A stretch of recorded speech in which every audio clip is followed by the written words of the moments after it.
Hello friends. सो हमने sir 3 chapter complete कर लिए। सबसे फर्स्ट चैप्टर में हमने देखा basics of contract. Is it clear? उसमें टाइप्स ऑफ कॉन्ट्रैक्ट देखे, कॉन्ट्रैक्ट कैसे बनता है देखा, एंड सेक्शन 10 देखा essential elements of a valid contract. Now essential elements of a valid contract में सर हमने क्या देखा? Number one, there should be valid offer and valid acceptance. Sir valid offer and valid acceptance क्या होता है? हमने वो उस चैप्टर में देख लिया, ऑफर एंड एक्सेप्टेंस। फिर सर हमने देखा कि कॉन्ट्रैक्ट वैलिड तभी होगा जब वो एंड पार्टी एंटर कर रही है who are capable to contract. तो सर कौन सी पार्टी केपेबल है, कौन सी पार्टी केपेबल नहीं है, ये हमने देख लिया कैपेसिटी टू कॉन्ट्रैक्ट चैप्टर में। इसमें सेक्शन 11 देखा हम लोगों ने, तो हमने वो भी कंप्लीट कर लिया। नाउ नेक्स्ट पॉइंट सेक्शन 10 में ये लिखा हुआ है क्लास कि कॉन्ट्रैक्ट वैलिड तभी होगा जब वैलिड एंड लॉफुल कंसिडरेशन होना चाहिए। तो sir valid and lawful consideration क्या है, या कंसिडरेशन से रिगार्डिंग रूल्स क्या है, वो हम इस चैप्टर में देखने वाले हैं क्लास। सो चैप्टर का नाम क्या है class? Consideration. Is it clear? ठीक है, ये हम स्लाइड से नहीं पढ़ेंगे, ये हम नोट से पढ़ेंगे। Is it clear? सो हम बात करें क्लास किसकी? कंसिडरेशन की, जो आपके बुक में चैप्टर नंबर 3 में दिया हुआ है क्लास। सो सर बेसिक्स क्या है? कॉन्ट्रैक्ट वैलिड तभी होगा जब दोनों ही पार्टी को कंसिडरेशन मिल रहा है। दोनों ही पार्टी को कंसिडरेशन मिल रहा है, मतलब both the parties are getting something in return. So what is consideration? ये देखो, consideration is something in return. जब both the parties are getting something in return, that is called as consideration. अब sir दो बातें होगी, या तो दोनों पार्टियों को कंसेशन मिलेगा या दोनों पार्टियों को कंसेशन नहीं मिलेगा। याद रखना क्लास, अगर both the parties are getting something in return, उसे लैटिन में बोलते हैं quid pro quo. Can you see this? क्या बोलते हैं उसे? Quid pro quo. Quid pro quo means both the parties are getting something in return.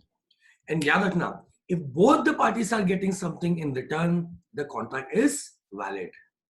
Whereas अगर contract में कंसेशन नहीं है, मतलब एक भी पार्टी को अगर कुछ नहीं मिल रहा, तो हम बोलते हैं उस कॉन्ट्रैक्ट में कंसेशन नहीं है, वो कॉन्ट्रैक्ट खाली है, नलिटी है। उसे हम लैटिन में बोलते हैं दैट कॉन्ट्रैक्ट इज नडम पैक्टम।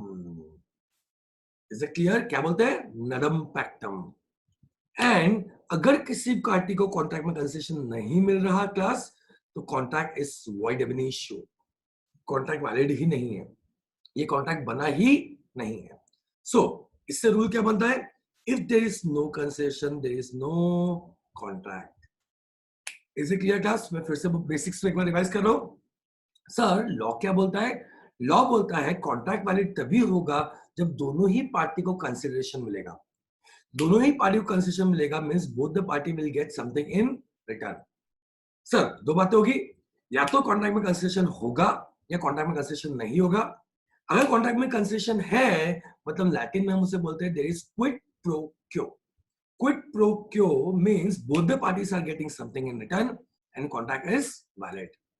वेस अगर कॉन्ट्रैक्ट में कंसेशन नहीं है, तो कॉन्ट्रैक्ट खाली है, वो कॉन्ट्रैक्ट नलिटी है। Is it clear? उसे हम बोलते हैं नडम पैक्टम। क्या बोलते हैं? नडम पैक्टम। और वो कॉन्ट्रैक्ट वैलिड है या नहीं है सर? वो कॉन्ट्रैक्ट वैलिड नहीं है। सर बेस क्या है, रूल क्या है? Rule is if there is no consideration, there is no contract. I hope it is clear. Now you can see class, consideration को डिफाइन किया है सेक्शन 2D। कंसिडरेशन को डिफाइन किया सेक्शन 2D। एंड इससे again मैं कुछ important sections लेके चल रहा हूं सर, कुछ इंपॉर्टेंट सेक्शंस रिवाइज कर रहा हूं सर। यानी क्या? नाउ सेक्शन 2A क्या था सर? ऑफर। कुछ याद है क्या? सेक्शन 2B क्या था? एक्सेप्टेंस या promise. Section 2D, section 2D क्या है? कंसिडरेशन। सर 2C क्या है? ऐसे बहुत सारे सेक्शंस है, जो इंपॉर्टेंट सेक्शंस है वही रिवाइज कराता हूं आपको, वही आपको याद रखना है। Sir section 2E agreement, section 2E। Section 2H क्या बात करता है class? Contract. Next section 10 essential elements of a valid contract. Next, section 11, capacity to contract. I hope it is clear. ऐसे इंपॉर्टेंट सेक्शंस हम रिवाइज करते हुए चलेंगे और इंपॉर्टेंट सेक्शंस हम याद करते हुए चलेंगे. I hope my point is clear. आगे बढ़े तो सर चलो डेफिनेशन देखते हैं किसकी, कंसिडरेशन की. याद रखना क्लास, इस चैप्टर में बहुत इंपॉर्टेंट क्वेश्चन है नीचे, what are rules regarding valid consideration. ठीक है, थ्योरी क्वेश्चन आ सकता है इसमें एग्जाम में. ठीक है, ये कंसेप्ट है. What I am going to do is, मैं डेफिनेशन के थ्रू ही आपको उसके 8 पॉइंट में से 4 पॉइंट याद करा दूंगा. तो हम डेफिनेशन देखते देखते ही important rules regarding valid consideration के 8 में से देखो क्लास 8 पॉइंट्स है. You can see there are 8 points. इन 8 पॉइंट्स में से मैं आपको 4 पॉइंट्स को डेफिनेशन के थ्रू ही याद करा दूंगा. चलो क्लास समझते हैं एग्जैक्टली कंसिडरेशन क्या है, उसका डेफिनेशन क्या है. सो सर वो क्या बोल रहा है, when at the desire of promisor. देखो डेफिनेशन में एक पार्ट पे रुक गया मैं. when at the desire of promisor मतलब क्या, मतलब class you can C concession हमेशा कौन डिसाइड करता है, प्रॉमिसर. सर प्रॉमिसर कौन है, एक्सक्यूज मी, प्रॉमिसर कौन था याद करो, ऑफरर, प्रपोजर, प्रॉमिसर. ये पॉइंट बोलता है क्लास कि कंसेशन हमेशा कौन डिसाइड करता है, ऑफरर या प्रॉमिसर. सर कैसे, क्या मेरी कार 5 लाख में लोगे, ऑफर किसने दिया, मैंने दिया. कंसेशन क्या है, कार है. कंसेशन क्या है, 5 लाख है. डिसाइड किसने किया, मैंने किया. क्या तुम मेरी घड़ी 10,000 में लोगे, देखो मैंने ऑफर दिया, मैं ऑफरर हूं और मैं ही कंसेशन डिसाइड कर रहा हूं, घड़ी और 10,000 रुपए. याद रखना क्लास, कंसेशन हमेशा कौन डिसाइड करता है, promiser. I hope it is clear. आप बोलेंगे सर एक सेकंड, ठीक है, प्रॉमिसर यानी ऑफरर कंसेशन डिसाइड करता है. परफेक्ट सर, हमें बताओ काउंटर ऑफर केस में क्या होगा. तो मैंने आपको पूछा क्या आप मेरी घड़ी 10,000 में लोगे, मैं ऑफरर हूं, मैं प्रॉमिसर हूं, कंसेशन मैंने डिसाइड किया. आपने मुझे काउंटर ऑफर दिया, नहीं सर 8,000 में लेंगे. आप समझो क्लास, जैसे आपने काउंटर ऑफर दिया, मैं आपको सिखा चुका हूं, मेरा ओरिजिनल ऑफर लैप्स हो गया. अब मैं ऑफर नहीं हूं, नया ऑफर आपका है. कितने का, 8,000 रुपए का. तो अभी आप ऑफर हो, अभी आप प्रॉमिसर हो. अगर मैंने एक्सेप्ट किया तो 8,000 कंसेशन होगा उस घड़ी का. अगर मैंने काउंटर ऑफर दिया, नहीं कम से कम 9,000 रुपए लूंगा. अब देखो मैंने आपको काउंटर ऑफर दिया, आपका ऑफर लैप्स हो गया. अब मेरा नया कंसेशन है कितने का, 9,000 का. मेरा नया ऑफर है कितने का, 9,000 का. आपने एक्सेप्ट कर लिया, तो मैं ऑफर, आप ऑफरी या एक्सेप्टर और कॉन्ट्रैक्ट बन गया. 9,000 कंसेशन किसने डिसाइड किया सर, मैंने डिसाइड किया class. What I am trying to say is, concession कौन डिसाइड करता है क्लास, हमेशा ऑफरर या प्रॉमिसर. तो क्या लिखा है first point, concession must always move at the desire of promiser. मतलब कंसेशन कितना होना चाहिए, ये किसका डिजायर और किसका रिक्वेस्ट होगा सर, प्रॉमिसर का. प्रॉमिसर मतलब वो पार्टी जिसने ऑफर दिया है. I hope it is clear. So first point क्या बोलता है, when eight the desire of promiser. Next point क्या बोलता है, प्रॉमिसी और एनी अदर पर्सन. सर मतलब क्या, मतलब जो कंसिडरेशन डिसाइड किसने किया, प्रॉमिसर ने, वो किससे आएगा, ऑफ कोर्स सर प्रॉमिसी से आएगा. आई होप इट इज क्लियर. जो कंसिडरेशन डिसाइड कर रहा है प्रॉमिसर या ऑफरर, वो कौन देने वाला है, ऑफरी या promisee. I hope it is clear. So वो कंसिडरेशन किससे आएगा, प्रॉमिसी से. और क्या लिखा है क्लास, एनी अदर पर्सन. अब सर ये एनी अदर पर्सन मतलब क्या, याद रखना क्लास, एनी अदर पर्सन को हम कॉन्ट्रैक्ट के एंगल से बोलते हैं थर्ड पार्टी. क्या बोलते हैं, थर्ड पार्टी, यानी बाहर वाला जो कॉन्ट्रैक्टिंग पार्टी नहीं है, उसे ही वर्ड यूज किया जाता है स्ट्रेंजर टू कॉन्ट्रैक्ट. क्या वर्ड यूज किया जाता है, स्ट्रेंजर.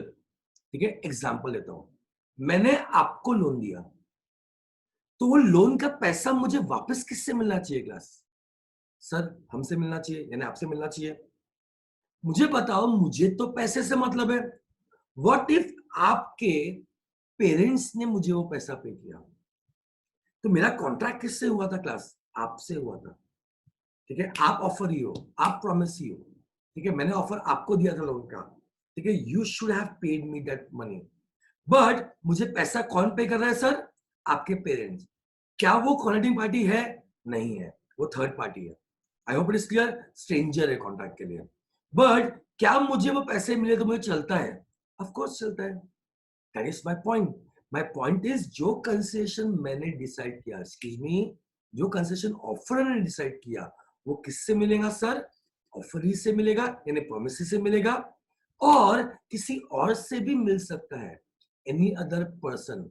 इसका एक एक्सेप्शन है, दैट इज पर्सनल नेचर के कॉन्ट्रैक्ट में सिर्फ उसी से मिलेगा, किसी और से नहीं मिलेगा। नॉलेज के बता रहा हूँ, आगे आपको काम आएगा। सर बोलना क्या चाह रहे हो? It is the personal nature of contract. ठीक है, आपने उससे पूछा क्या तुम मुझसे शादी करेगी? आई होप इट्स क्लियर। ठीक है, ये कॉन्ट्रैक्ट परफॉर्म कौन करेगा? वही करेगा ना, क्योंकि कोई थर्ड पार्टी करेगा चलेगा क्या आपको? I hope you are getting me. यानी शादी करना क्या हुआ? पर्सनल नेचर का कॉन्ट्रैक्ट हुआ क्लास। पर्सनल नेचर के कॉन्ट्रैक्ट में याद रखना, सिर्फ और सिर्फ प्रोमिसी ही परफॉर्म करेगी। वेरेस इम्पर्सनल नेचर का, जैसे पैसा देना, गुड्स देना, भाई ये प्रोमिसी को ही देना जरूरी नहीं है, कोई और पर्सन भी दे सकता है, जिससे हमें कोई टेंशन नहीं है। I hope it is clear. तो जो कंसेशन किसने डिसाइड किया सर? बोलो, प्रोमिसर ने। वो कंसेशन किससे मिलेगा? किससे मिलेगा? प्रोमिसी से मिलेगा या एनी अदर पर्सन? सर क्या एनी अदर पर्सन से भी कंसेशन मिल सकता है? यस सर, थर्ड पार्टी से भी कंसेशन मिल सकता है। अगर पर्सनल नेचुरल कॉन्ट्रैक्ट नहीं है तो थर्ड पार्टी कंसेशन देगा तो भी मुझे चलेगा। एक्सक्यूज मी, मुझे कंसेशन से मतलब है, चाहे वो प्रोमिसी दे या third party they. Is it clear? Therefore law में इट इज सेड, देखो, therefore law में it is said there can be stranger to consideration। देखो क्या लिखा हुआ है, there can be stranger to consideration, मतलब कंसेशन किसी स्ट्रेंजर से मिल सकता है। यहाँ स्ट्रेंजर कौन हो गया? थर्ड पार्टी, जो कॉन्ट्रैक्टिंग पार्टी नहीं है sir. I hope it is clear. So number one, concession कौन डिसाइड करेगा? प्रोमिसर। नंबर टू, वो जो कंसेशन प्रोमिसर डिसाइड करेगा सर, वो किससे मिलेगा? या तो प्रोमिस से मिलेगा या एनी अदर पर्सन से मिलेगा। सर क्या एनी अदर पर्सन भी कंसेशन दे सकता है? यस, अगर इम्पर्सनल नेचर का कॉन्ट्रैक्ट है, जहां पर्सन का परफॉर्म करना जरूरी नहीं है, वहां पे ठीक है कोई और भी कंसेशन दे सकता है। सो इससे रूल क्या बना? There can be stranger to concession. Perfect, यानी कंसेशन स्ट्रेंजर से भी आ सकता है, but there can not be stranger to contract. अब sir there can not be stranger to contract ये क्या है? ये हम इसी चैप्टर में आगे पढ़ेंगे। एज ऑफ नाउ आप सिर्फ ये दो रूल याद रखो, उसमें से एक मैं आपको एक्सप्लेन कर चुका हूं, फर्स्ट पार्ट। सेकंड पार्ट में आगे एक कंसेप्ट है doctrine of privity of contract, उससे एक्सप्लेन करूंगा, और इस चैप्टर में एंड में आने वाला है। सो इस पॉइंट मैंने क्या बोला? There can be stranger to consideration, मतलब कंसेशन थर्ड पार्टी से भी आ सकता है, but there can not be stranger to contract. There can not be stranger to contract. Sir ये समझ गया, ये क्या है, ये आगे कंसेप्ट में आप समझोगे। I hope it's clear. So मैंने दो पॉइंट्स के थ्रू आपके दो रूल्स डिफाइन कर चुका हूं अभी तक कंसेशन के। फर्स्ट पॉइंट क्या है? When eight the desire of promisor, मतलब कंसेशन कौन डिसाइड करेगा सर? प्रोमिसर या offeror. I hope it is clear. ठीक है, प्रोमिसी और एनी अदर पर्सन, मतलब जो कंसेशन किसने डिसाइड किया? प्रोमिसर ने। वो किसके एंगल से आने वाला है? प्रोमिसी और एनी अदर पर्सन, मतलब प्रोमिसी भी वो परफॉर्म कर सकता है और एनी अदर पर्सन भी परफॉर्म कर सकता है। एनी अदर पर्सन कौन है सर? स्ट्रेंजर है। मतलब इससे क्या प्रूव होता है? इससे प्रूव होता है there can be stranger to contract, sorry, there can be stranger to consideration. Is it clear? ठीक है। So number one, concession must always move at the desire of promisor. Number two, ठीक है, concession में move from किससे आएगा? Promisee और any other person. Is it clear? इससे क्या प्रूव होता है? There can be stranger to consideration but there can not be stranger to contract. अब से स्ट्रेंजर टू कॉन्ट्रैक्ट क्या है मैं फिर से बोल चुका हूं, मैं आगे के चैप्टर में इसको कवर करूंगा, इसी चैप्टर में आगे के कंसेप्ट्स में कवर करूंगा। आई होप इट इज क्लियर। चलो आगे बढ़ते हैं। So, when at the desire of promisor, when at the desire of promisor, promisee or any other person has done, abstain from doing, does or abstains from doing, promises to do और abstain from doing something। Class अगर ये तीनों sentence आप line से पढ़ोगे तो दो element आपके नजर में आएंगे। एक तो सेंटेंस वाइज हैज डन और abstain फ्रॉम डूइंग, ये पास्ट के बारे में बात कर रहा है। डस और abstains फ्रॉम डूइंग, ये प्रेजेंट के बारे में बात कर रहा है। promises to do और abstains from doing, ये फ्यूचर के बारे में बात कर रहा है। तो एक एलिमेंट बता रहा है कि कंसेशन पास्ट भी हो सकता है, प्रेजेंट भी हो सकता है, फ्यूचर भी हो सकता है। दूसरा एलिमेंट बता रहा है क्लास, ठीक है, कि यहां दो चीजें, हैज डन यानी एक्ट को लेके बात कर रहा है, और abstain फ्रॉम डूइंग मतलब एब्सटिनेंस की बात कर रहा है, नॉट टू डू समथिंग की बात कर रहा है। सब बोलना क्या चाह रहा हूं, मतलब आपको अगर याद होगा हमने ऑफर एंड एक्सेप्टेंस चैप्टर में भी देखा था कि offer and acceptance can be positive और negative. It can be act और abstinence, it can be to do something और नॉट टू डू समथिंग। सब बोलना क्या चाह रहे हो, वो कंसेशन कोई एक्ट भी हो सकती है और कोई एब्सटिनेंस भी हो सकता है। कुछ चीज करने को लेके भी कॉन्ट्रैक्ट बन सकता है और कुछ चीज नहीं करने को लेके भी कॉन्ट्रैक्ट बन सकता है। क्या तुम मुझे घड़ी दोगे, यहाँ कुछ करने को लेके कॉन्ट्रैक्ट बना। क्या तुम घर बेचोगे, यहाँ कुछ करने को लेके कॉन्ट्रैक्ट बना। क्या तुम मेरी बुक ऑडिट करोगे, यहाँ कुछ करने को लेके कॉन्ट्रैक्ट बना। तो याद रखना कॉन्ट्रैक्ट कुछ करने को लेके ही बन सकता है और कुछ नहीं करने को लेके ही बन सकता है। फॉर एग्जाम्पल, अगर तुम 1 महीने तक मेरे खिलाफ कोर्ट में केस नहीं करोगे तो मैं तुम्हें इतने पैसे दूंगा। यहाँ क्या, यहाँ आप उसे कुछ करने बोल रहे हो, कुछ नहीं करने बोल रहे हो। सब उसे बोल रहे कुछ नहीं करने, तू मेरे खिलाफ कोर्ट में केस मत कर तो मैं तुझे इतने पैसे दूंगा 1 महीने तक। I hope you getting me. So यहाँ पे क्या हुआ, कुछ नहीं करने को लेके ऑफर दिया गया, तो कंसेशन क्या हुआ, कुछ नहीं करना। तो ऑफर कुछ करने को लेके दिया गया तो कंसेशन होगा कुछ करना। ऑफर कुछ नहीं करने को लेके किया गया है तो कंसेशन होगा कुछ नहीं करना। मतलब कंसेशन कैन बी एक्ट और एब्स्टिनेंस, ये कुछ करने को लेके हो सकता है या कुछ नहीं करने को लेके हो सकता है। I hope you are getting me. ठीक है, पहला एलिमेंट ये है और ये सेम पॉइंट दिया है क्लास पॉइंट नंबर 6 में। कंसेशन में बी एक्ट और abstinence. Concession can be to do something और not to do something. It can be either positive और नेगेटिव। इज इट क्लियर, ये एलिमेंट समझा आपको। भाई ऑफर पॉजिटिव नेगेटिव होंगे तो ऑफर से तो कॉन्ट्रैक्ट बनेगा, ऑफर के एक्सेप्टेंस से तो कॉन्ट्रैक्ट बनेगा ना। तो कंसेशन भी कुछ करने को लेके कुछ नहीं करने को लेके होगा, बिकॉज ऑफर एक्सेप्टेंस करेंगे तो कॉन्ट्रैक्ट करेंगे। कॉन्ट्रैक्ट में इस पार्टी को भी कुछ करना है, उस पार्टी को भी कुछ करना है, इस पार्टी को भी कुछ मिलेगा, उस पार्टी को भी कुछ मिलेगा, इस पार्टी को जो मिलेगा वो कंसिडरेशन है। तो ऑफर एक्सेप्टेंस से कॉन्ट्रैक्ट बना और जो ऑफर एक्सेप्टेंस दिया गया है वही तो इस कॉन्ट्रैक्ट के लिए कंसिडरेशन है क्लास। बाबा मैंने बोला क्या तुम मेरा घर 50 लाख में दोगे, तो मैंने ऑफर दिया ना, आपने एक्सेप्ट किया तो कॉन्ट्रैक्ट बनाना। इस कॉन्ट्रैक्ट में मुझे क्या मिलने वाला है, सर आपको 50 लाख रुपए मिलेंगे, तो मेरे लिए कंसेशन 50 लाख रुपए हुआ ना। ठीक है, आपको क्या मिलने वाला है, सर हमें घर मिलेगा, तो आपके लिए कंसेशन घर हुआ ना। I hope it is clear. तो ऑफर एक्सेप्टेंस से कॉन्ट्रैक्ट होगा, क्योंकि offer acceptance can be positive और नेगेटिव। ऑफ कोर्स वैसे ही कंसिडरेशन कैन बी पॉजिटिव और negative. It can be act और abstinence, it can be do something और not to do something. Is it clear. So 3 rules अभी तक हम पढ़ चुके डेफिनेशन से। Number 1, consideration must always move at the desire of promisor, यानी consideration कौन डिसाइड करेगा, ऑफरर या प्रोमिसर। नंबर 2, कंसेशन में मूव फ्रॉम प्रोमिसी और एनी अदर पर्सन, मतलब जो कंसेशन प्रोमिसर या ऑफरर डिसाइड करेगा सर, वो किससे मिलेगा, ऑफरी से मिलेगा या एनी अदर पर्सन से मिलेगा। सर क्या एनी अदर पर्सन से मिल सकता है, yes class, there can be stranger to consideration, but वो कौन सा मिलेगा, only of impersonal nature. Personal nature का तो प्रोमिस ही नहीं करना चाहिए, इम्पर्सनल नेचर का कोई और भी कर सकता है। जैसे आपने मुझे पूछा सर क्या आप हमें पढ़ाओगे, इज इट क्लियर, ठीक है, मैंने ओके बोल दिया, कॉन्टैक्ट कर दिया। नाउ आपको कंसेशन क्या मिल रहा है, मेरा पढ़ाना। क्या मेरे जगह मेरे असिस्टेंट ने पढ़ाया तो आपको, असिस्टेंट ने पढ़ाया तो आपको चलता है, आंसर इज नो सर, ये पर्सनल नेचर कॉन्ट्रैक्ट है, ये आप ही ने परफॉर्म करना चाहिए। आपके असिस्टेंट ने आके पढ़ाया तो हमको चलता नहीं। I hope it is clear, that is what I am trying to say, कि any other person can give concession but that should be of impersonal nature, it should not be of personal nature. Number 3, concession may be an act or an abstinence. It can be positive और negative. It can be to do something और not to do something. I hope it is clear. So पहला element इसमें act और abstinence का था class.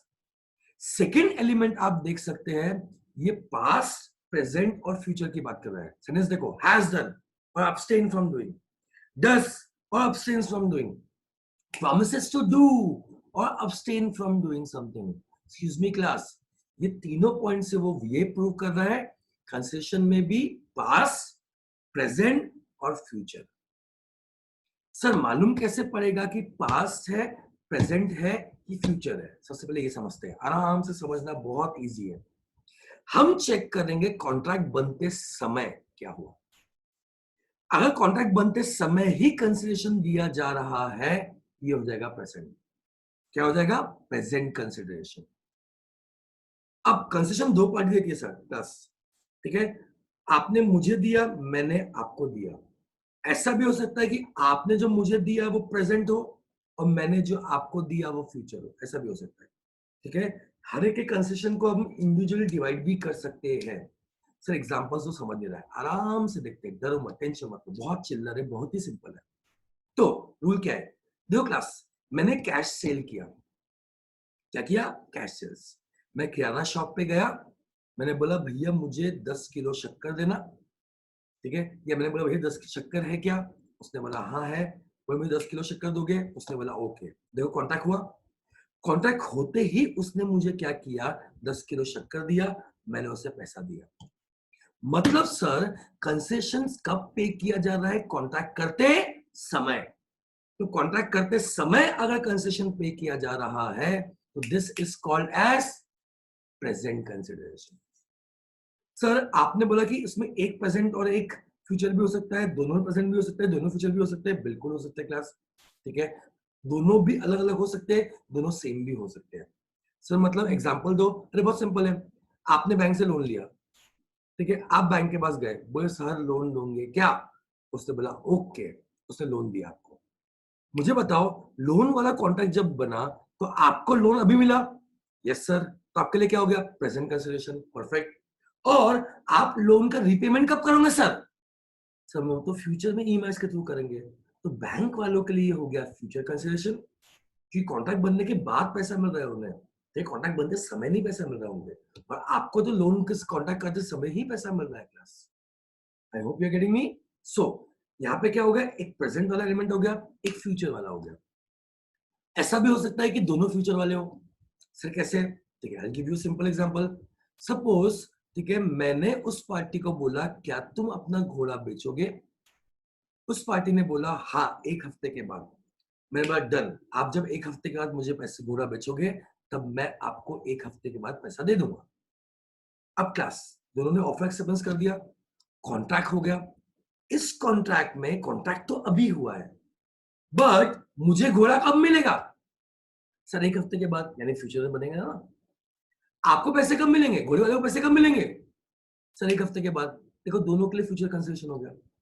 तो sir concession past है, present है या फ्यूचर है, ये डिपेंड करेगा कि कॉन्ट्रैक्ट कब बना है. कॉन्ट्रैक्ट बनते समय अगर कंसेशन मिल रहा है तो प्रेजेंट है. कॉन्ट्रैक्ट बनने के बाद कंसेशन मिल रहा है, ठीक है, बाद में कभी, तो फ्यूचर है. और कॉन्ट्रैक्ट बनने के पहले ही कंसेशन मिल चुका है तो वो पास्ट है. सर आपने प्रेजेंट का एग्जांपल दे दिया, फ्यूचर का एग्जांपल दे दिया, अब एक पास्ट कंसेशन का एग्जांपल दो. चलो क्लास, तो मैं आपको एक एग्जांपल देता हूं पास्ट कंसिडरेशन का. ध्यान देना, ये बहुत इंपॉर्टेंट पॉइंट है. ओके, तो क्लास सुनो पास्ट कंसिडरेशन का एग्जांपल. ओके, सो मैं सुबह सुबह गार्डन में गया, ठीक है, जॉगिंग करने के लिए, वॉक करने के लिए. अब मैं गार्डन में जब गया तो मैं देख रहा था कि वहां पे बहुत सारे लोग आए थे. वहां आई वॉज सरप्राइज टू सी कि एक 80 इयर्स की लेडी भी, ठीक है, वॉक कर रही थी. उनको देख के मुझे शर्म आई कि यार, ठीक है, लेडी 80 साल की है, वो वॉक कर रही है, वो हेल्थ के लिए इतनी कॉन्शियस है, और हम लोग क्या कर रहे हैं. साथ साथ क्लास में लेडी को ऑब्जर्व कर ही रहा था. ठीक है, देख रहा था ये सब बातें कि यार लेडी कितनी मेहनत कर रही है, जॉगिंग कर रही है, वॉकिंग कर रही है. मैंने देखा कि वो अपने हाथ में एक पर्स कैरी करके वॉक कर रही थी। मैंने बोला आखिर है तो लेडी ही, साथ में पर्स कैरी करके वॉक कर रही है। ये सब मैं सोच ही रहा था क्लास कि मैंने देखा कि एक चोर लेडी के हाथ से पर्स छीना और भागने लगा। क्लास पता नहीं क्या हुआ, मेरे अंदर का हीरो जाग गया और मैं जोर से भागा उस चोर के पीछे। अब बचपन में थोड़ा बहुत मैं खेलता वेलता था, आई वॉज एथलीट, ठीक है। तो कहीं ना कहीं से मैं वो स्ट्रेंथ जुटा पाया और मैं चोर तक पहुंचा, ठीक है। उसे दो लगाया, पर्स लिया उससे और वापस आके लेडी को वो पर्स दे दिया।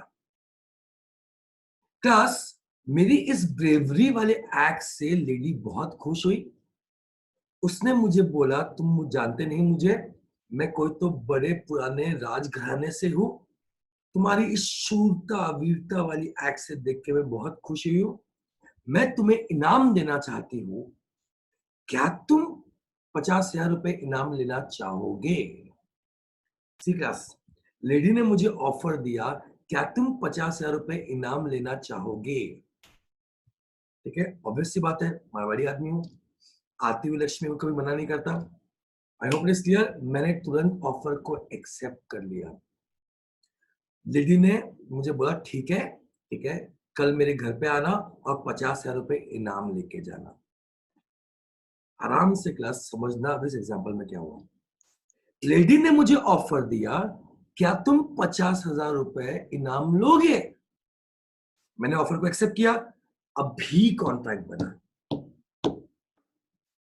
इस कॉन्ट्रैक्ट में लेडी मुझे, ठीक है, लेडी मुझे क्या दे रही है? सर 50,000 रुपए दे रही है। कब दे रही है? सर कल दे रही है। तो मेरे लिए कंसेशन क्या हुआ? फ्यूचर। कॉन्ट्रैक्ट तो आज बना ना, मेरे लिए कंसेशन क्या हुआ? फ्यूचर। क्लास, लेडी को क्या मिल रहा है? Sir purse. कब मिला? सर कॉन्ट्रैक्ट बनाने के पहले मिला, तो उसके लिए कंसेशन क्या हो गया? पास। वापस सोचना, कॉन्ट्रैक्ट बनने के पहले ही मैं उसे पर्स दे चुका था। पापा समझ रहा है क्या? ठीक है, वो पर्स मिलने के बाद खुश हुआ, उसने मुझे ऑफर दिया। तो पॉइंट समझो, जब कॉन्ट्रैक्ट बना उसे पर्स मिल चुका था, तो उसके लिए कंसेशन क्या है? पास। मुझे इनाम कब मिलेगा? मुझे पैसा कब मिलेगा? सर कल मिलेगा। तो मेरे लिए क्या हो गया? फ्यूचर। सर ये पास्ट है कि फ्यूचर है? किसने डिसाइड किया? भैया point of contact, time of contact ने डिसाइड किया। कॉन्ट्रैक्ट का समय मिल रहा है, I hope it is clear. ठीक है, कॉन्ट्रैक्ट हुआ, तुरंत लिया दिया, काम खत्म किया, प्रेजेंट। कॉन्ट्रैक्ट हुआ बट फ्यूचर में मिलने वाला है, तो फ्यूचर। कॉन्ट्रैक्ट हुआ लेकिन मिल चुका है, कॉन्ट्रैक्ट बनने के पहले ही मिल चुका है, ये क्या हो जाएगा? पास। तो कहना क्या चाहते हो? ये कहना चाहते हो क्लास की कंसेशन में भी पास, प्रेजेंट और फ्यूचर। कंसेशन पास भी हो सकता है, प्रेजेंट भी हो सकता है और फ्यूचर भी हो सकता है। देखो, concession in India can be pass, present और फ्यूचर। तो इंडिया को पूरा बोला, इंडियन लॉ ही तो पढ़ रहे हैं। नहीं, क्योंकि इंग्लिश लॉ में पास कंसिडरेशन इज नो कंसिडरेशन। यानी अपने लेडी वाला जो एग्जांपल था, इंडियन लॉ में तो वो कॉन्ट्रैक्ट वैलिड होगा, बट इंग्लिश लॉ में, इंग्लैंड में वो कॉन्ट्रैक्ट वैलिड नहीं होगा। क्यों सर? Because English law pass concession को नहीं मानता। क्यों नहीं मानता? वो उनका प्रॉब्लम है, हमें क्या करना है? हम तो इंडियन लॉ पढ़ रहे हैं। Indian law is better than English law, ये याद रखना। एटलीस्ट लॉ के मैटर्स में we are much better than many other countries. क्यों सर? ऑब्वियस सी बात है, ठीक है, हमारे लॉ मेकर्स बहुत स्मार्ट है। हमारे लॉ मेकर्स क्या करते हैं? जैसे फॉर एग्जाम्पल आपने सुना होगा कि वर्ल्ड का बेस्ट कॉन्स्टिट्यूशन किसका है? इंडिया का है। ऐसा क्यों सर? अरे ऑब्वियस सी बात है, हमने 50-60 कंट्रीज से कॉन्स्टिट्यूशन लाए, उसमें जो जो अच्छा था निकाल दिया और छाप के एक नया कॉन्स्टिट्यूशन बना दिया। से क्या वर्ड यूज किया? छाप के, छाप के, सॉरी। Is it clear? ठीक है, ऐसा नहीं बोलते हम। छापने के लिए क्या वर्ड यूज करते हैं? एक रिस्पेक्टेबल वर्ड यूज करते हैं। क्या? हम इंस्पायर हुए उनसे। क्या हुए? इंस्पायर हुए। I hope it's clear. So ठीक है, वैसे ही हमारे लॉ मेकर्स भी क्या करते हैं? हमारे लॉ मेकर्स, यूएस में कोई लॉ अच्छा आया, इंग्लैंड में कोई लॉ अच्छा आया, प्यार से इंडिया में लेके आ जाते हैं और बोलते हैं हम इंस्पायर हुए उनसे। हमने कॉपी, कॉपी वर्ड यूज नहीं करते, we use word inspire. I hope it is clear. So point क्या है? हम लोगों का देख के लॉ बना देते हैं। बट हमेशा उनसे बेटर लॉ बनाते हैं। उसके क्या लकुनास है, उसकी क्या प्रोज है, क्या कॉन्स है, वो देख के हम लॉ बनाते हैं। तो इंग्लैंड के हिसाब से पास कंस्टिट्यूशन वैलिड नहीं है, इंग्लिश लॉ के हिसाब से पास कंस्टिट्यूशन वैलिड नहीं है, बट इंडिया के हिसाब से constitution can be pass, present और फ्यूचर। जैसे इस एग्जांपल में एक बंदे ने सर्विस रिक्वेस्ट की नवंबर में, और दिसंबर में दूसरे पार्टी ने उसे प्रॉमिस किया कि मैं तुझे पे करूंगा अमाउंट। तो अभी कॉन्ट्रैक्ट कब बन रहा है? दिसंबर में, बट सर्विस कब दे चुका था? नवंबर में। आई होप यू गेटिंग मी। तो यहां कंसेशन मिल चुका था, ये क्या हो गया? पास। कैश सेल में देखो क्या हुआ, इस हाथ ले इस हाथ दे, कॉन्ट्रैक्ट बना, तुरंत हिसाब किताब खत्म हुआ, ये हो गया आपका प्रेजेंट कंसिडरेशन। परफेक्ट। और if A promises to deliver B 100 bags of sugar at a future date, ये क्या हो गया? Future consideration. I hope it is clear. So sir, हमने डेफिनेशन देखते देखते देखते देखते डेफिनेशन भी याद कर ली, एंड साथ साथ 4 लीगल पॉइंट्स तो हमारे सर कंप्लीट हो गए। डेफिनेशन क्या थी? फिर से, कंसिडरेशन को डिफाइन करता है section 2D of Indian contract act. वो क्या बोलता है class? When eight the desire of promisor, promisee or any other person has done or abstained from doing, does or abstains from doing, promises to do or abstains from doing, ठीक है, such act or abstinence or promise is said to be valid consideration. Is it clear? इस definition से ही हमने 4 point खत्म कर दिए। पहला, concession हमेशा कौन डिसाइड करेगा? Promiser, offeror. So concession will always move at the desire of promiser. Number 2, concession किससे मिलेगा?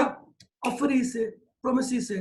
सो जो डिसाइड किया प्रॉमिसर ने, that concession will move from promisee और एनी अदर पर्सन। सर, क्या एनी अदर पर्सन से भी कंसेशन आ सकता है? Yes, therefore there can be stranger to consideration. Number 3, ठीक है, कंसेशन में भी पास्ट, प्रेजेंट और फ्यूचर। सर, पास्ट है, प्रेजेंट है कि फ्यूचर है? डिसाइड कैसे होगा? कॉन्ट्रैक्ट करते समय अगर हो चुका है तो पास्ट, हो रहा है तो प्रेजेंट, और होने वाला है तो future. I hope it is clear. ठीक है, next point. Sir, concession can be act और abstinence. It can be positive और negative. It can be do something और not to do something. Is it clear? 4 point हमारे complete हो गए। चलो class आगे बढ़ते हैं। पॉइंट नंबर 1 हो चुका है। ये 2 केस लॉस में आगे आपको 1-2 एग्जांपल्स के थ्रू पढ़वाऊंगा, ठीक है? दोनों केस लॉस जरूरी है, आगे एग्जांपल्स के थ्रू मैं ये कंप्लीट करूंगा। ओके, इसमें केस लॉस इंपॉर्टेंट है इस चैप्टर में। मैं जो जो इंपॉर्टेंट केस लॉस है आपको पढ़ाऊंगा सही समय आने पे। चिन्नैया वर्सेस रमैया, ये केस लॉ भी आगे एक और कंसेप्ट में आने वाला है, तो मैं आपको कवर कर दूंगा। Now, next point class, concession need not be adequate. ठीक है, this is the important point. क्या बोलता है? concession should be present. present मतलब होना चाहिए, ये वो present वाला present नहीं है। present मतलब concession should be there. inadequate भी चलेगा और adequate भी चलेगा, but consideration होना चाहिए। अब सर हुआ क्या? आपने मुझे पूछा कि सर, आपकी 10 लाख की कार क्या हमें 8 लाख में दोगे? ठीक है, एग्जाम्पल का आपको समझेगा अच्छे से, दिमाग में क्लिक हो जाएगा। तो मेरे क्लास के एक लड़के ने आके मुझे पूछा, सर क्या आप आपकी 10 लाख की कार मुझे 8 लाख में दोगे? मैंने मना कर दिया। अब 2 दिन बाद आपके क्लास से किसी लड़की ने आके मुझे पूछा, सर क्या आप आपकी 10 लाख की कार मुझे 5 लाख में दोगे? मैंने हाँ बोल दिया। अब आपको, ठीक है, उस लड़के को मिर्ची लगी कि मैंने सर को 8 लाख का ऑफर दिया और उसने एक्सेप्ट, सर ने मना कर दिया। वेरएस, ठीक है, लड़की ने ऑफर दिया 5 लाख का और सर ने एक्सेप्ट कर लिया। ये तो बहुत गलत बात है। आपको लगी मिर्ची, उस लड़के को लगी मिर्ची, उसने कोर्ट में केस किया कि साहब, कंसेशन या कार कितने की थी? 10 लाख की। सर ने कितने बेची? 5 लाख में। तो कॉन्ट्रैक्ट वैलिड नहीं है, बिकॉज कंसिडरेशन इनएडिक्वेट है। से इनएडिक्वेट क्यों हुआ? क्योंकि 10 लाख की कार थी, 5 लाख में बेचा। एडिक्वेट कब होता है? जब 10 लाख की कार 10 लाख में बेचते हैं। आई होप इट इज क्लियर। जज साहब ने मुझे बुलाया, बोले क्यों कुणाल सर, 10 लाख की कार 5 लाख में क्यों बेची? मैं बोला, जज तुझे क्या करना है? जज बोले ये कैसी भाषा का उपयोग कर रहे हो आप, तुझे तेरे को ये शब्द क्यों यूज कर रहे हो, I am your honour, is it clear, आप कैसे ये वर्ड्स यूज कर सकते हो। जज साहब कार मेरी है, मैं 10 लाख की जगह 5 लाख में बेचूं कि 5 रुपए में बेचूं, आपको क्या करना है। इससे मैं आपके खिलाफ गलत शब्द यूज नहीं कर सकता, वैसे आप डिसाइड नहीं कर सकते कि मेरी कार में कितने बेचूं। जिससे बोले लेकिन कुणाल सर कॉन्ट्रैक्ट बनने के लिए वैलिड कंसेशन होना चाहिए, मतलब भाई साहब कंसेशन है ना 5 लाख रुपए, लेकिन कार 10 लाख की थी, तो भाई वो मेरी मर्जी है कि मैं 10 लाख की कार 5 लाख में बेचूं कि 5 रुपए में बेचूं। लॉ क्या बोलता है, कंसिडरेशन होना चाहिए, है ना। लॉ ये थोड़ी बोलता है कि कंसेशन एडिक्वेट होना चाहिए, मतलब 10 लाख की चीज आप 10 लाख में बेचो, कभी ऐसा होता है क्या, नहीं, वो तो पार्टी के ऊपर है कि 10 लाख की चीज 12 में भी बेच सकता है और 2 में भी बेच सकता है। सर कहना क्या चाहते हो कि कंसेशन होना चाहिए, इट शुड बी प्रेजेंट, ये प्रेजेंट पास्ट वाला प्रेजेंट नहीं है, होना चाहिए वाला प्रेजेंट है, कंसेशन होना चाहिए। एडिक्वेट हुआ तो भी चलेगा, बहुत अच्छी बात है, एडिक्वेट नहीं भी हुआ तो भी चलेगा, बट कंसिडरेशन होना चाहिए। क्या समझा क्या, कंसेशन होना चाहिए, एडिक्वेट हुआ तो भी चलेगा, इनएडिक्वेट हुआ तो भी चलेगा। अब क्वेश्चन पूछेंगे is इनएडिक्वेट concession valid, the answer is yes, because concession है, भले इनएडिक्वेट हो लेकिन है तो सही। Is adequate concession valid, of course, why not, क्योंकि कंसेशन है, I hope it is clear. So concession need not be adequate, उसका एडिक्वेट होना जरूरी नहीं है, कंसेशन होना चाहिए, एडिक्वेट हुआ तो भी चलेगा और इनएडिक्वेट हुआ तो भी चलेगा। क्लास कितने रूल्स थे सर, 8, कितने हो गए सर, 5 हो गए, कितने बचे, सिर्फ 3, only 3। I hope it is clear, जल्दी से कंप्लीट करते हैं, बहुत इंटरेस्टिंग पॉइंट्स देख रहे हैं आज हम, ठीक है, और एग्जाम में क्वेश्चन आने के चांसेस भी बहुत ज्यादा है। I hope it is clear, चलो सर आगे बढ़ते हैं। चल पॉइंट नंबर 4 भी हो गया, पॉइंट नंबर 5 क्या बोलता है class, concession must be real, concession real होना चाहिए एंड नॉट इल्यूजरी।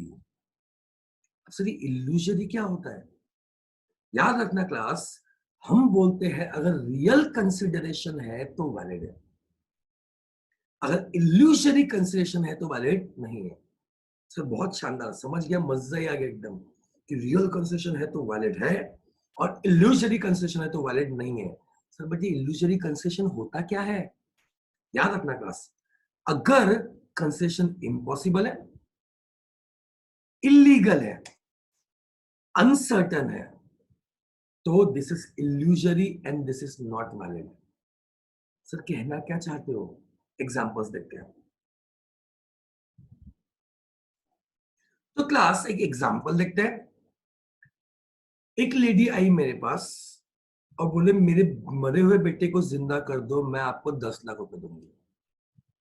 मतलब डन, ठीक है, मैं पूजा पाठ करता हूँ और उसे जिंदा करता हूँ। I hope you are getting me, point समझो।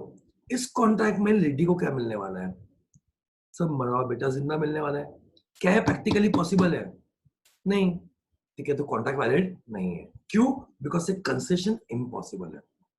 या अगर आप मुझे आके बोलोगे सर दो पैरेलल लाइंस को इंटरसेक्ट कर दो तो हम आपको 1 लाख रुपए देंगे, क्लास क्या मैं ये कर सकता हूँ, क्या ये पॉसिबल है, वो पैरेलल लाइन से वो इंटरसेक्ट कैसे होगी, तो कॉन्ट्रैक्ट वैलिड नहीं है, क्यों, कंसिडरेशन इम्पॉसिबल है। किसी ने मुझे बोला सर हम चांद तोड़े तारे आप तोड़ के लेके आओ हम इतने पैसे देंगे, भैया ये मूवी में होता है, चांद तारे तोड़ लाओ, ये सब मूवी के डायलॉग्स है, ये प्रैक्टिकल लाइफ में पॉसिबल है क्या, नहीं। पॉइंट इज ऐसी कोई भी चीज जो कंसेशन इम्पॉसिबल हो, लॉ पहले से बोलता है कि वो कॉन्ट्रैक्ट वैलिड नहीं है, बिकॉज ये इल्यूजरी है। I hope it is clear, ठीक है, और क्या बोलते हैं, number 2, it should not B illegal. आपको पता है इलीगल में तो वर्ड फिनिश हो जाएगा, हम तो बोल रहे हैं कि कॉन्ट्रैक्ट बनने के लिए कंसेशन क्या होना चाहिए, तो भाई अगर इलीगल होगा तो वो तो वर्ड फिनिश हो जाएगा ना, कॉन्ट्रैक्ट बनेगा क्या, नहीं, तो इम्पॉसिबल नहीं होना चाहिए, इलीगल नहीं होना चाहिए। नेक्स्ट क्या बोलते हैं, अनसर्टन नहीं होना चाहिए, याद है ऑफर में देखा था कि offer should be clear certain, it should not B वेग, वहां पे हमने एग्जांपल्स भी देखे थे, वही चीज यहाँ पे है, I will pay you reasonable price. अब भाई रीजनेबल मतलब कितना, क्या भैया रीजनेबल मतलब कितना, पता है क्या, नहीं, तो भाई कॉन्ट्रैक्ट वैलिड नहीं है। तो When I say concession must be real and not illusory, illusory नहीं होना चाहिए, मतलब impossible नहीं होना चाहिए, perfect sir, illegal नहीं होना चाहिए, perfect sir, and number 3 uncertain नहीं होना चाहिए. सर नंबर 4 क्या बोलता है? illusory नहीं होना चाहिए या fulfillment of pre existing obligation नहीं होना चाहिए. अब ये क्या है क्लास? ये समझना पड़ेगा आपको पॉइंट नंबर 7 से. Point number 7, concession must not be something which a person is already bound by law to do so. क्या बोलता है क्लास? देखो ये पॉइंट समझना है क्लास, आखिरी पॉइंट इंपॉर्टेंट जो आपको समझना है, ठीक है. I'll give you simple 2-3 examples. I'll give you simple 2-3 examples to make you understand कि concept क्या है. Alright class? ठीक है, आराम से लिखना. अपना छोटू रोनाल्डो अपना, ठीक है, घर के सामने, ठीक है, बड़े भैया लोगों के साथ में फुटबॉल खेल रहा था पहली बार. फुटबॉल तो बहुत खेलता था वो, पर बड़े भैया लोगों के साथ में पहली बार खेल रहा था. Is it clear? ठीक है. बेचारा यहाँ से वहां 10 मिनट तक भाग रहा था, ठीक है, कि बॉल हाथ में आएगा, बॉल पास में आएगा और मैं भैया लोगों को दिखाऊंगा मेरा गेम क्या है. बट बेचारा यहाँ से वहां भाग रहा था और बॉल उसे मिला नहीं. फाइनली क्लास 10 मिनट के गेम के बाद वो घड़ी आ गई जब बॉल साक्षात चल के उसके पास आ रहा था. रोनाल्डो, अपना छोटू रोनाल्डो सोचा कि अब ऐसी किक मारूंगा कि भैया लोगों को दिख जाएगा कि मैं क्या खेलता हूं. उसने पैर पीछे लिया, बॉल उसकी तरफ आया था, उसने जोर से पैर घुमाया और बॉल और उसके पैर के बीच में एक पत्थर आ गया. क्या आ गया? पत्थर आ गया. इतने जोर से उसे लगी क्लास पैर में कि उसे हार्ट अटैक आ गया. आप बोलेंगे सर पैर पे पत्थर लगा तो अटैक थोड़ी आता है. भाई इंडिया है, कुछ भी हो सकता है. दूसरा, अटैक शॉक से आता है, तो आप यहाँ पे फिजिकल शॉक तो लगा तो अटैक बिल्कुल आ सकता है. आपको बता दूं इंडिया में मैंने एक बहुत इंटरेस्टिंग फैक्ट कहीं तो भी पढ़ा था कि इंडिया में जितने भी लोगों के सांप के काटने से मौत होती है, 90% केसेस में सांप में जहर ही नहीं होता. 90% केसेस में सांप में जहर ही नहीं होता. मतलब सर हुआ क्या? कुछ नहीं.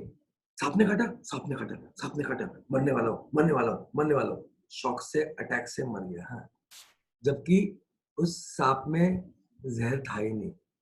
90% केसेस में सांप में जहर नहीं था, मतलब सांप ने काटा, सांप ने काटा, मरने वाला हो, मरने वाला हो, मरने वाला हो, सोचा और मर गया.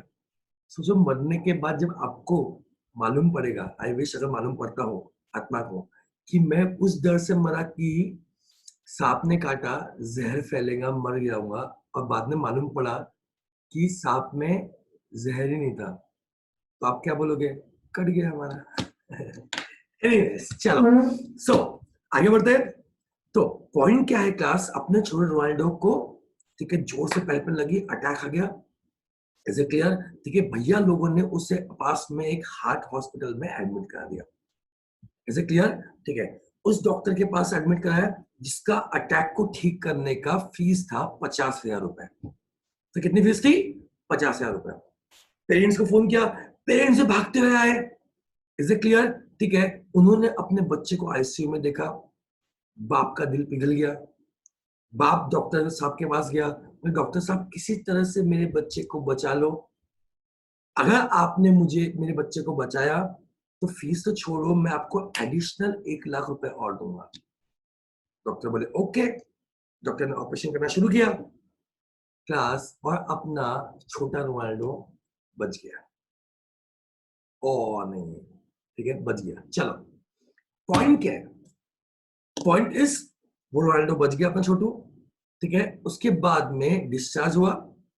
डिस्चार्ज करते समय पापा ने चुपचाप 50,000 रुपए फीस भर दी और निकल ही रहे थे कि डॉक्टर साहब ने बोला, अरे 1 लाख रुपए कहाँ गए मेरे? 1 लाख रुपए दो. रोनाल्डो और उसके पापा भागे वहां से.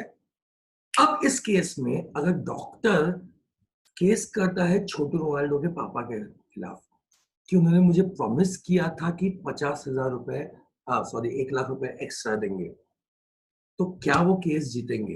The answer is no. क्यों sir?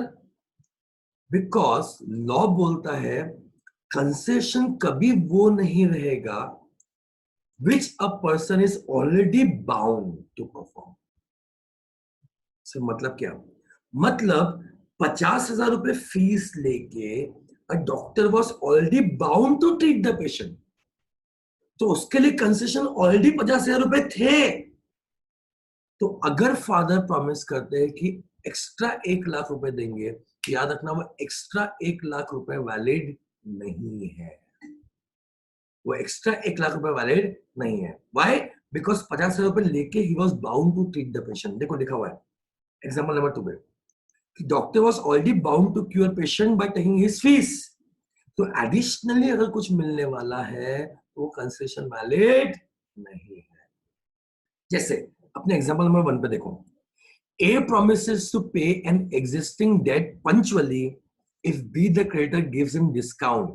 This is not enforceable. तो ऐसा क्यों एनफोर्सेबल क्यों नहीं है? अरे भाई साहब, एक कॉन्ट्रैक्ट हो चुका था, उस कॉन्ट्रैक्ट में ठीक है आपको गुड्स दिए क्रेडिटर ने and you are liable to pay him debt punctually. तो ये आप पे ऑलरेडी ऑब्लिगेशन है कि आपको डेट पे करना पड़ेगा पंचुअली। उसके लिए अगर आप कोई एडिशनल कंसेशन मांग रहे हो कि आप मुझे ठीक है एक्स्ट्रा पैसे दो, मैं पंचुअली पे करूंगा, तो भाई कॉन्ट्रैक्ट हो चुका है, उसमें आपका ऑब्लिगेशन है टू पे दैट मनी। उसके लिए कोई भी एडिशनल कंसेशन वैलिड नहीं है। मैं बच्चों को हमेशा बोलता हूँ, आप जॉब के इंटरव्यू के लिए गए और जॉब का इंटरव्यू नॉर्मली कंपनी के एचआर मैनेजर लेते हैं, और उन्होंने आपको सीक्रेटली बोला कि एक काम कर, ठीक है मैं तुझे जॉब दिलवाता हूं, बदले में इतना पैसा मुझे दे। I hope it is clear. तो हमेशा क्या करना, उसे हाँ बोल देना, बस इतना बोलना कि पैसा पे करूंगा फर्स्ट सैलरी आने के बाद। Is it clear? आपको जॉब लग गया, अब पहली सैलरी आई, उसने पैसे मांगेंगे आपसे, वो आपसे पैसे मांगेगा, आप क्या करोगे? सरासर मना कर देना। क्या वो आपके खिलाफ कोर्ट में केस कर सकता है? नहीं। क्यों? बिकॉज एचआर मैनेजर को ऑलरेडी सैलरी मिल रही थी आप वो पर्सन को अपॉइंट करने के लिए। किससे? कंपनी से। मतलब ही was bound to do it. अगर वो ऑलरेडी बाउंड है कुछ करने के लिए, तो एडिशनल कंसिडरेशन वैलिड नहीं है class. I hope you are getting me. I hope the point is clear. So concession must not be something which a person is already bound by law to do this. I hope it is clear. ठीक है, कितने point हो गए? 7। Last point, concession must not be illegal. Illegal नहीं होना चाहिए, तो पता ही आपको। Must not be immoral or opposed to public policy.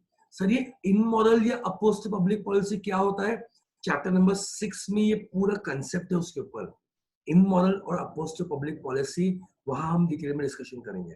Class याद रखना, मैं कभी खिचड़ी नहीं बनाता, सब कुछ यही पढ़ लो, ठीक है? कुछ कुछ चीजें रिस्पेक्टिव जगह पे पढ़ो तो ज्यादा अच्छे से क्लैरिटी आती है। अभी क्या आप 2 एग्जांपल समझोगे, वहां पूरे कंसेप्ट से समझोगे, बहुत फर्क पड़ता है दोनों में। Is it clear class? So यहां तक आज हमने पढ़ा। मैं एक बार रिवाइज कराता हूं ताकि आपको फिर से एक ओवरव्यू आ जाए पूरा। Is it clear? और फिर आज हम आज की क्लास खत्म करते हैं। Okay sir. सो सर हम क्या पढ़ रहे हैं? कंसिडरेशन। हमने क्या पढ़ा? सेक्शन 10 बोलता है कॉन्ट्रैक्ट वैलिड तभी होगा जब दोनों ही पार्टी को बदले में कुछ ना कुछ मिल रहा है। बदले में कुछ ना कुछ मतलब both the parties are getting something in return. Mind you, if both the parties are getting something in return, the contract is valid. Sir दो बात होगी, या तो कंसेशन होगा या कंसेशन नहीं होगा। अगर कंसेशन है, this is called as quid pro quo and the contract is valid. अगर कंसेशन नहीं है, this is nudum actum and contract will be void ab initio. So rule क्या है? If there is no concession, there is no contract. अब सर concession को define करता है section 2D। Is it clear? Definition याद करना जरूरी है। Next point, what are rules regarding valid concession? Number 1, concession must always move at the desire of promisor. मतलब सर कंसेशन कौन डिसाइड करेगा? प्रोमिसर या ऑफरर। नंबर 2, वो जो कंसेशन डिसाइड किसने किया? प्रोमिसर ने। It will move from promisee और एनी अदर पर्सन। मतलब नॉर्मल तो प्रोमिसर से आएगा, बट कोई और पर्सन भी दे सकता है। Any other person, excuse me, any other person मतलब stranger. Therefore, we say there can be stranger to consideration. Perfect class. Number 3, concession में भी पास्ट, प्रेजेंट और फ्यूचर. इंडियन लॉ में पास्ट भी वैलिड है, प्रेजेंट भी वैलिड है, future भी वैलिड है, बट इंग्लिश लॉ में past concession is not valid. तो इंग्लिश लॉ में कंसेशन कैन बी प्रेजेंट और future. I hope it's clear. ठीक है, नेक्स्ट इंपॉर्टेंट पॉइंट, ठीक है, यहाँ पे ये है कि पास्ट होगा, प्रेजेंट होगा कि फ्यूचर होगा, ये डिपेंड करेगा पॉइंट ऑफ कॉन्टैक्ट क्या है. उसके पहले हो चुका है तो पास्ट, उस समय हो रहा है तो प्रेजेंट, और ठीक है अगर फ्यूचर में होने वाला है तो फ्यूचर. सर नंबर 4, कंसेशन होना चाहिए. एडिक्वेट हुआ तो भी चलेगा, इनएडिक्वेट हुआ तो भी चलेगा, कंसेशन होना चाहिए. Next, concession must be real and not illusory. ठीक है, रियल होना चाहिए, इल्यूजरी नहीं होना चाहिए, मतलब इम्पॉसिबल नहीं होना चाहिए, इलीगल नहीं होना चाहिए, अनसर्टन नहीं होना चाहिए, and it should not be something which a party is already bound by law. Next, concession में भी एक्ट और abstinence. It can be positive और negative. It can be do something और नॉट टू डू समथिंग, यानी abstain from doing something. Next, concession must not be something which a party is already bound by law to do so. आप already bound हो under a contract, under a law, तो उसके लिए additional concession valid नहीं है. And last point, concession must not be illegal, immoral or opposed to public policy. I hope it is clear class. तो इतना हमने आज देखा. अब बहुत इंपॉर्टेंट कंसेप्ट्स है, ठीक है, इस चैप्टर में बहुत इंटरेस्टिंग क्वेश्चंस है, वो हम कल की क्लास में देखेंगे. That's it for today. Have a nice day. Take care. I hope you all are doing well. Okay? Chalo. See you.